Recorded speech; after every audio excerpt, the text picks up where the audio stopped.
በኢትዮጵያ እግር ኳስ ተከታታዮች ወዳጆች ዘንድ አነጋጋሪ የነበረው ተጫዋች ከብሔራዊ ቡድን ስብስብ ውጪ ተደርጓል።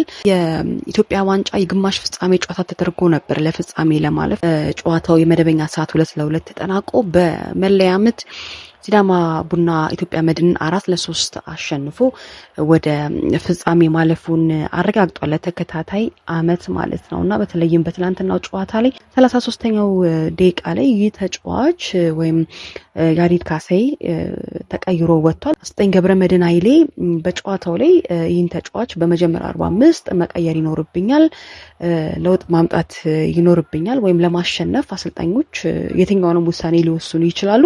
ተጫዋቾች ደግሞ የአሰልጣኝን ውሳኔ ማክበር ደግሞ የተጫዋቾች ፋንታ ይሆናል ወይም ግዴታ ይሆናል ማለት ነው። ይህ ተጫዋች እጅግ በጣም ስሜታዊ ሆኖ ተቀይሮ ሲወጣ ማሊያውን በማውለቅ በአሰልጣኝ ገብረመድህን ኃይሌ ፊት ለፊት ማሊያውን ወርውሯል። እንደዚሁም ደግሞ ወደ ተቀያሪ ወንበርም ሲያመራም ቴክኒካል ኤሪያ ላይ እንደዚሁ ከቡድን መሪው ጋር እንደዚሁ ግጭት ውስጥ የነበረበትን ቃላት ሲለዋወጥ የነበረበትን ጭምር ተመልክተናል። ብዙዎች እንግዲህ የእግር ኳስ ቤተሰቡን የኢትዮጵያ እግር ኳስ ወዳጅ ወይም እግር ኳስ ተከታታዩን ያበሳጨ ድርጊት ነበር ተጫዋቹ የሰራው። እንግዲህ ብዙዎች ወጣት ተጫዋቾች እድሎችን ሲያገኙ አንገታቸውን ደፍተው መስራት እንዳለባቸው ጭምር ይነሳልና በእርግጥ የተጫዋች ትናንትና ፍጹም ስሜታዊ ሆኖ ራሱን መቆጣጠር አቅቶት ይህንን ትልቅ የተባለውን ጥፋት አጥፍቷል። ብዙዎችም ለዚህ ጥፋቱ ተመጣጣኝ የሆነ ቅጣት ሊቀጣ እንደሚገባ ጭምር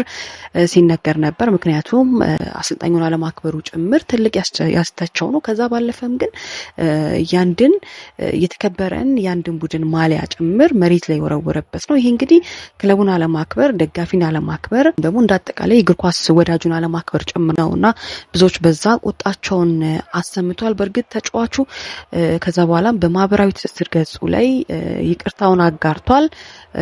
በተለይም ደግሞ ስሜታዊ ሆኜ ያልተገባ ባህሪ ያሳይቻለሁ፣ ለዛም ይቅርታ ጠይቃለሁ ብሏል። ያንን ቢልም እንግዲህ ብዙዎች ያው ብዙ ቅጣቶች ተጫዋቹ ሊጠብቀው እንደሚችል በተለይ አሁንም ድረስ በኢትዮጵያ መድን ምን አይነት እርምጃዎችን ሊወስን ይችላል፣ አሰልጣኙስ በቀጣይ በሚቀሩ የሲቢ ኢትዮጵያ ፕሪሚየር ሊግ ጨዋታዎች ላይ ምን አይነት እርምጃዎችን ሊወስዱ ይችላሉ ተብሎ እንግዲህ የሚጠበቀው ነገር ነው። በእርግጥ ብዙዎች በርካታ ነገሮችን ሲያነሱ ነበረ። ይህን ተጫዋች አሁን ላይ የእግር ኳስ ካሪየሩ እንዲያበቃ ወይም እንዲያበቃለት ሳይሆን ተመጣጣኝ የሆነ ሊማርበት የሚገባ ቅጣት ሊቀጣ ይገባል። በሲዳማ ቡና በተለይም ሲሸነፉ ቀድሞ ሲዳማ ቡና በመስፍን ታፈሰ አማካኝነት ግብ አስቆጥሮ ነበር። በኋላ ግን በአማኑኤል ኤርቦ 2 ግቦች ግን በተለይ ኢትዮጵያ መድን መምራት ችሎ ነበር።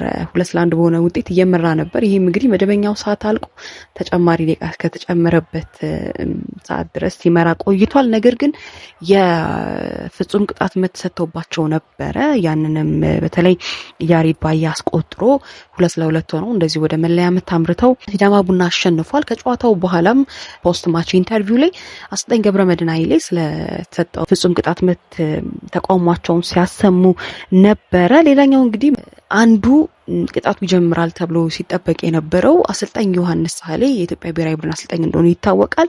ስብስባቸውን በቀጣይ በብሔራዊ ቡድን ጨዋታዎች ላይ ከስብስባቸው ውጪ ሊያደርጉት ይችላሉ ተብሎ ሲጠበቅ የነበረ ጉዳይ ነበረ። እንደዚሁም አሰልጣኝ ዮሐንስ ሳህሌ የ23 ተጫዋቾች ስብስባቸውን ይፋ አድርገዋል። የሰኔ ወር እንግዲህ የፊፋ የሀገራት ጨዋታዎች ጊዜ እንደሆነ ይታወቃል። ያንንም ምክንያት በማድረግ የኢትዮጵያ ብሔራዊ ቡድን ይጫወታል የወዳጅነት ጨዋታ ግንቦት 29 እና ሰኔ 2 ከማላዊ ብሔራዊ ቡድን ጋር በድሬዳዋ ስቴዲየም ይጫወታልና ይህን ስብስቡን አሰልጣኝ ዮሐንስ ሳህሌ ይፋ ሲያደርግ ይህ ወጣቱ የግራ መስመር ተከላካይ ተጫዋች ያሬድ ካሳይ ከስብስቡ ውጪ ሆኗል።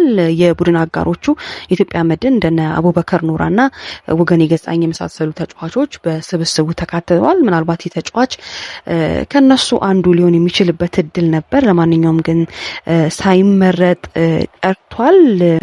ሌላኛው በዚሁ አጋጣሚ ግን በውጪ ወጥተው የተጫወቱ የሚገኙት ከናን ማርክነና ጋቶች ፓኖም በስብስቡ አልተካተቱም። እንደዚሁ በሲቢ ኢትዮጵያ ፕሪሚየር ሊግ የሊጉ ከፍተኛ ግብ አስቆጣሪ የሆነው አቤል ያለውም ከስብስቡ ውጪ የሆነ ተጫዋች ነው።